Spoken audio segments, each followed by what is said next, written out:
Cuando era niño vi en la mesa de estudios de mi papá un papel de hoja gruesa con cuadrito y letras de colores. Le pregunté, ¿qué es eso, papá? Y me contestó, es una tabla periódica. Confundido, observé el papel por todas partes y nunca le encontré las noticias, pensando que era una forma diferente de presentar un periódico. Para que no te pase lo que a mí me sucedió, en esta presentación hablaremos de la tabla periódica y daremos respuestas a preguntas que son la duda de muchos estudiantes.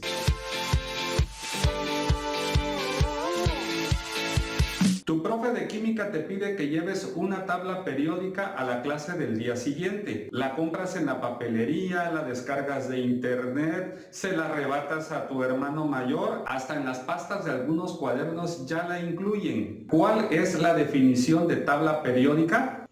En un video que les presenté, aprendimos que la materia está formado por mezclas, compuestos o elementos y cada uno de estos constituyentes está integrado por átomos. La tabla periódica es un documento en forma de tabla que contiene información de los átomos de todos los elementos químicos conocidos. En la tabla periódica podemos identificar el símbolo del átomo, el nombre del átomo, la masa atómica, la configuración electrónica, los estados de oxidación, las propiedades físicas, las propiedades periódicas de acuerdo a su posición en la tabla. ¿Cuántos elementos existen en la naturaleza?